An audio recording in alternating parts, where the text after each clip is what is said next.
Hi, and welcome to this Weekday Word.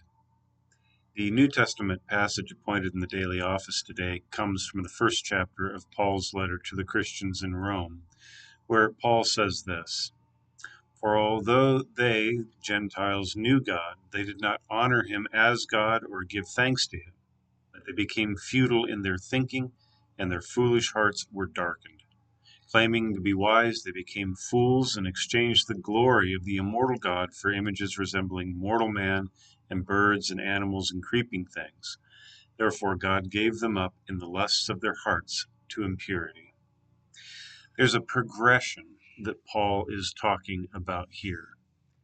It begins with false worship, and that false worship then leads to a darkened mind, and a darkened mind leads to all sorts of wrong living.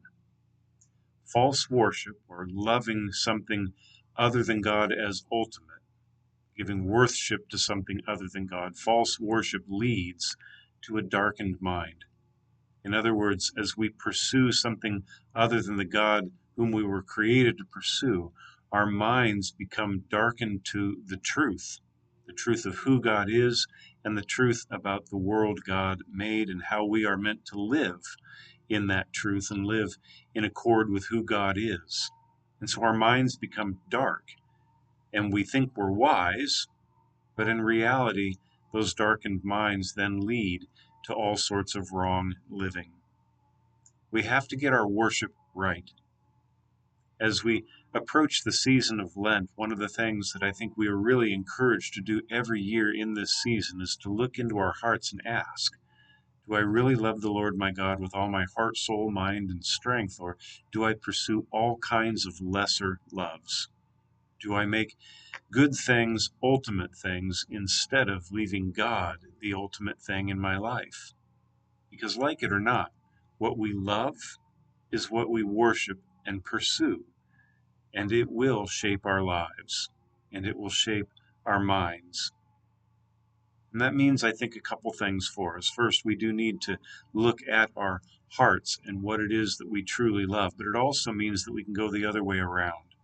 And if we notice places in our lives where we are not living in accord with God's word, then those are places where we would do well to look below the surface and find out where our love has become disordered. And so Lent then really becomes a wonderful opportunity to find healing for our hearts. Not a time to beat ourselves up, but a time to look into our hearts and find out what it is that we truly love the most, what it is, who it is that we truly worship.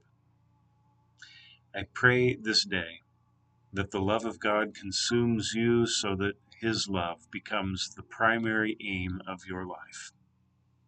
I look forward to seeing you soon.